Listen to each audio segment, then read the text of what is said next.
The evening silence of the huge house was broken by a sharp scream. "Get out of here, thief!"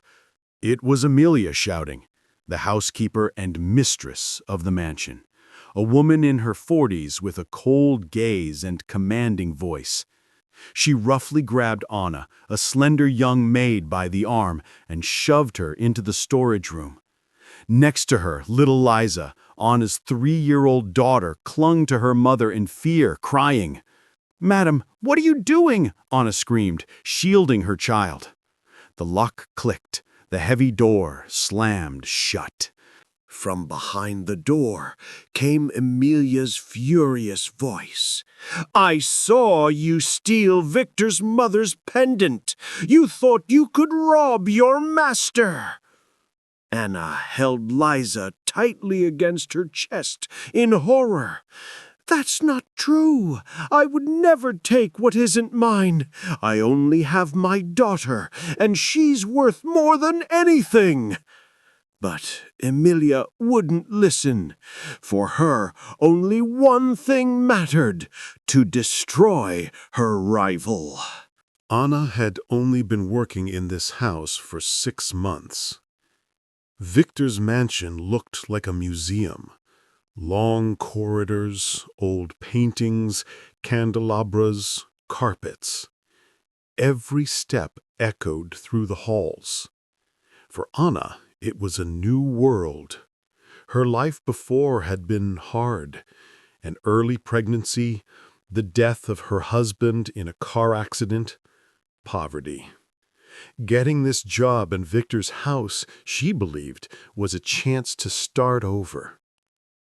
She worked silently, never complained, and only little Liza, her angel, gave her strength. Victor was a man of about 35, strict, businesslike, successful. At first, he barely noticed Anna, but gradually he began to pay attention to her patience, to the way she cared for Liza, to the warmth that shone in her eyes. One evening, he lingered in the kitchen longer than usual and said, "Anna, you're a strong woman. Not everyone could endure so much and keep going." Those words stayed with her forever. Amelia saw all of this. She had worked in the house for many years, considered herself its true mistress, and dreamed that one day Victor would look at her. But what infuriated her was that this wealthy man started noticing a simple maid. Every glance Victor cast toward Anna was a blow to Amelia's pride, and so a plan was born in her heart. One late evening, while Anna was putting Liza to bed, Amelia sneaked into her room. In her hand she held a pendant, Victor's family heirloom.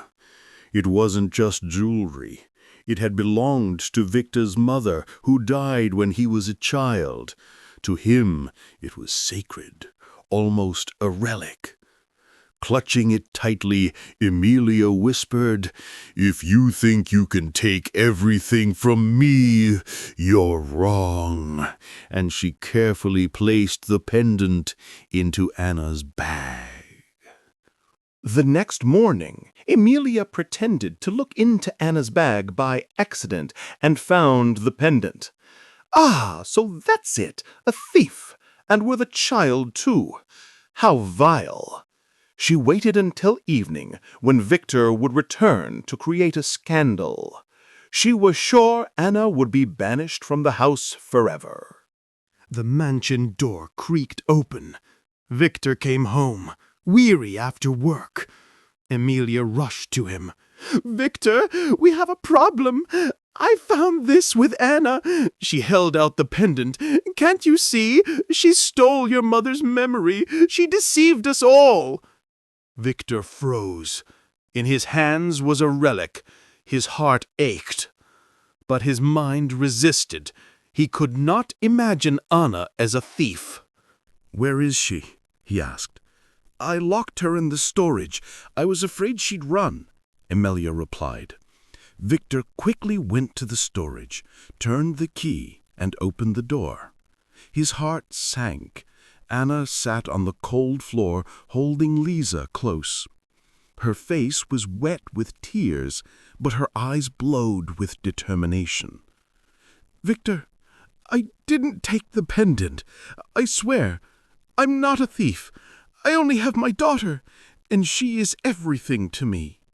Victor stood in silence.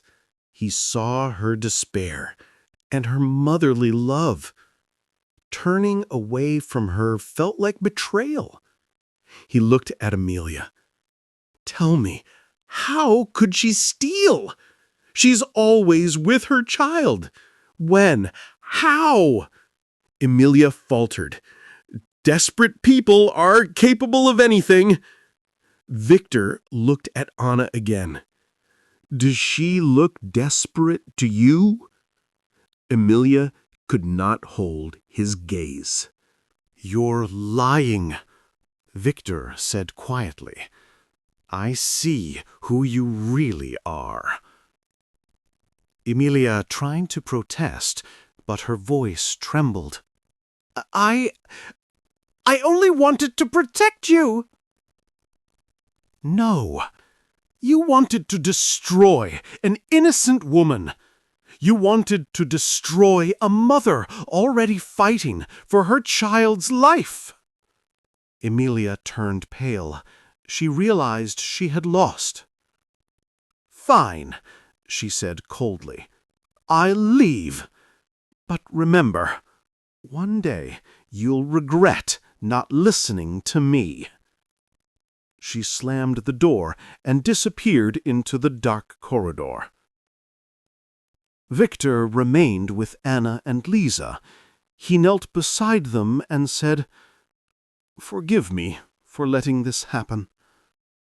I believe you, and I'll help you. You'll never be alone again." Anna cried, but this time it was tears of relief. The next morning, the house was filled with light. Liza laughed, playing on the carpet, while Anna smiled peacefully for the first time in a long while. Victor watched them and understood. True wealth is not in pendants or jewels, but in the people by your side, in sincerity, in love, in family. Lies may be loud, but the truth is always stronger, and no walls of a rich house can hide it.